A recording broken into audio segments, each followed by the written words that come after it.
السلام علیکم و رحمت الله و برکاته. با همراه حاجی هستیم در طرفی طایف آمدیم برای حج عمره کردن به حقی بگیم انسانانی که از دنیا گذشتگی هستند. خب برای انسانانی که از دنیا گذشتن در حقشون دعا کنین. اکثریت ما و شما از این حال ما موندیم ویدیو رو با همراه حاجیان. بعضی ما گفتم در اونجا ویدیو رو تا آخرش اکثریتشون تماشا کردگی نیستن. در مردم خودمون عادت اینه عالم شدن آسان، آدم شدن قین.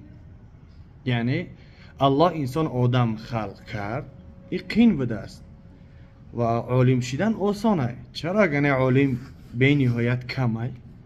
چرا عالم ها یعنی در یک شاید که در بین 5 یا که 10,000 آدم یک اهل علم باشه، یا که در بین میلیون آدم یک تا عالم باشه؟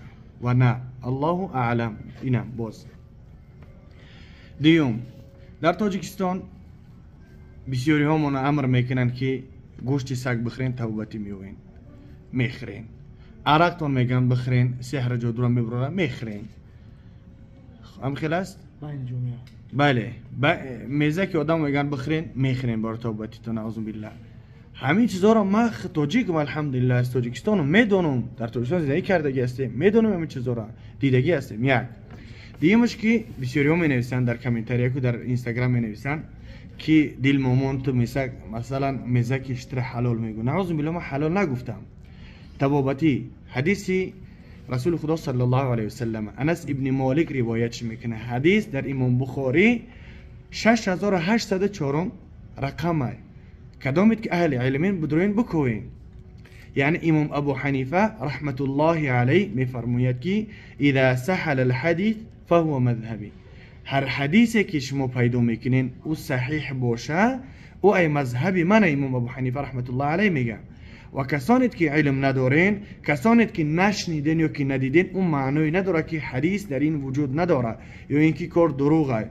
وقتی که قال الله شد، قال رسول الله صلی الله علیه و سلم شد، ما حق سخنگویی نداریم، حق منین خودمون گفتن نداریم.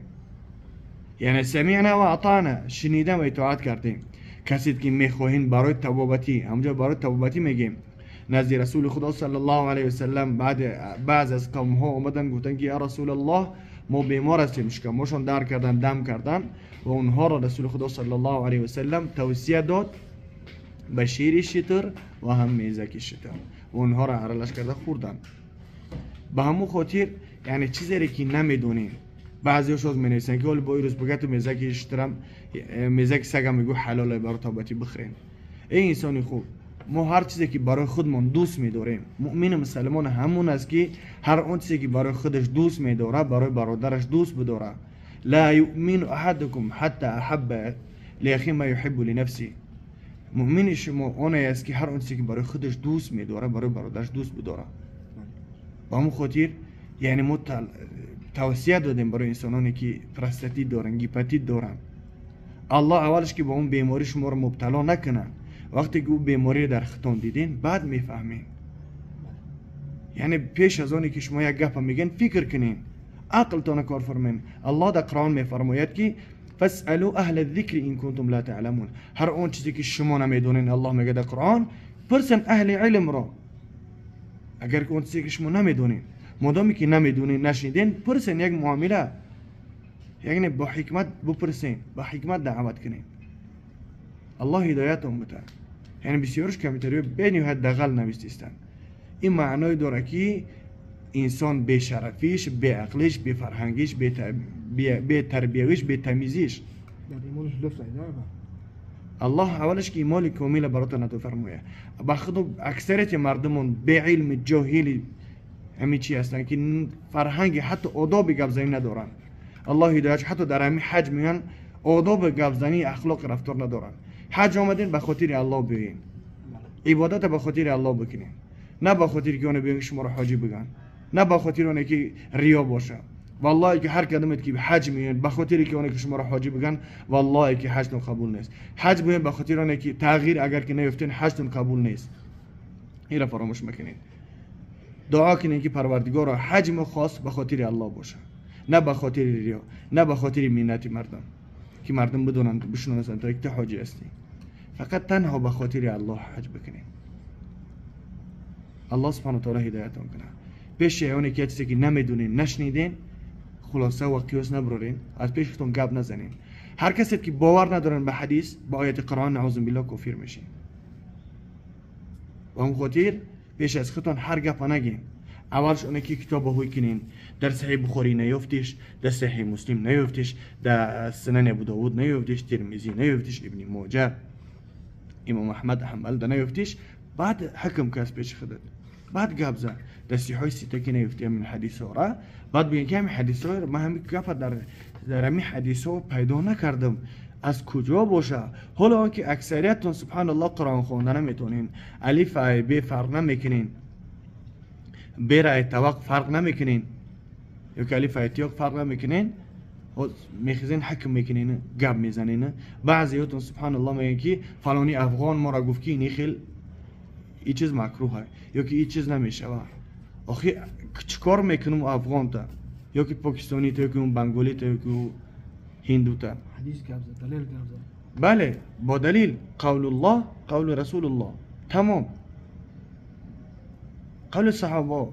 چیزی که سبحان الله نشنیدین ندیدین نمیدونین نگین از پیش خودتون، گپ نزنین.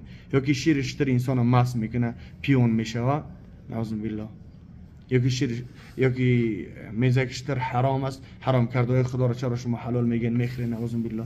او با کدوم عقلتون با کدوم اساستون میگین؟ اعوذ بالله. قرآن یامون دو مشه گون تا سلام علیکم و رحمت الله و برکاته. برادران عزیز، همون ویدیو دا گفته سه که پیغمبر حضرت محمد صلی الله علیه و سلم یعنی که توصیه داد که همه چیزا بکنین مثلا که شفا بیاوه هم مردم، یعنی که اینو پیغمبر گپ زده همیشه پیغمبر مون مثلا یعنی که حدیثو گفته همه چی دلیل خودی گفته سه شما باید هم پوین کامنتر دادم خیلی نمیسونه. سبحان الله همون کلات کور میکنه با فکر کنه هم مرد ساعت چند شد؟ ساعت اینا 3 شده حالی عبد که لگی نیسته دارینش بلنده، یعنی که عبد اینجا موندگی دیگه که من گیشنه موندگیم مثلا که این مرد اشتیاش نیامده به من کارا بکنم ویدیو را بکنم بفهمونم مردم بعد بخورم. نه مطلب ما اون به خاطر چیز به خاطر که به سوادی یعنی پیغمبر خدا صلی الله علیه و سلم فرض گردونده است طلب العلم فریضه على كل مسلم و مسلمه. طلب علم فرض برای هر یک مسلمان، هم زن و هم مرد. سبحان الله. نمیدونی پرس تعلیم بگیرین بهترش. چه کامنتر نوشته پرس دلیلش بیار بگو برادر عزیز رو تا سیو کردی چه خیلی به معنیگی می نوشتن آخه برادر چی گفتن مولا که الله همتون هدایت کنه. در شهر خرم‌تپه بزرگ شریف حجامه داره، این نمونه که در روی اکرام میبینه هستن دورو هم هستن زم زنه. بله انشاءالله با دعا باشین، از دعای سالیتون فراموش مکنین. مرا همتون به خاطر الله دوست می‌داریم. بعضی وقت عصبانی میشیم نه به خاطر کامنتر میفهم که روی بی عقلی مینویسین، بعضی دشنام میکنین مثلا از مادر از پدر از خواهر به نهایت دشنام بی معنی مینویسین، میفهم که روی بی سوادیه. نه که دروش ما غضب نمیکنم، دریش غضب میکنم که روی بی علمیتون هر گپ میگین، یعنی در حق رسول خدا صلی الله علیه و سلم بعضی تحمد میکنین. ازمیش پیغمبر خدا صلی الله علیه و سلم میفرماید که من کذب علی متعمدا فليتبوأ مقعده من النار. هر انسانی که در حق ما یک دروغی بگه پس در آتش جهنم جای خچ آماده بکنه. خب باقی در امان الله باشین. السلام علیکم. در حق حاجیان دعا کنین که اینجا با همراه حاجیش دیگین الله سبحانه و تعالی حاجیشون قبول کنه.